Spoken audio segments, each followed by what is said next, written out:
Today, we're going to talk about lapel mic placement. And I want to start with my number one tip for lapel mic placement, which is get rid of your lapel mic and use a head-worn microphone instead, like this one.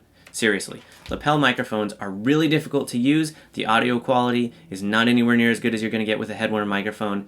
Do yourself a huge favor, get rid of your lapel mic if at all possible. Now, some people hate head-worn microphones.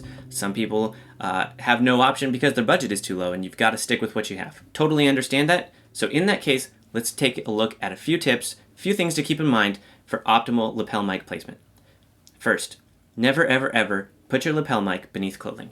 Don't hide it underneath a jacket or inside of a shirt or up inside somebody's head. Tape it to their face. Lapel mic needs to be worn on the outer side of the clothing at all times.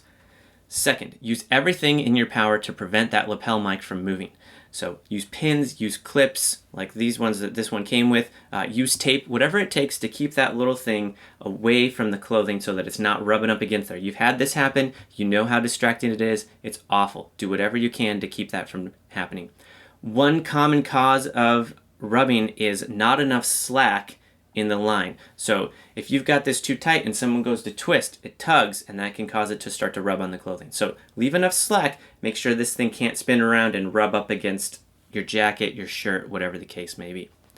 Now, how high should you have this? Right about mid-chest. So that would be, imagine that your preacher is wearing a polo shirt, right about where that would come together, that bottom button, that's ideal.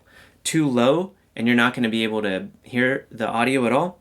Too high and it's going to sound muffly, and too low, not enough high frequencies, it's going to sound terrible.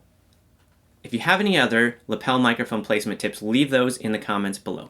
Remember to subscribe to our channel for more tips and tricks as we release them, and check out Sermons.io for your sermon hosting needs. For Sermons.io, I'm Jeff McFadden, and we'll see you next time.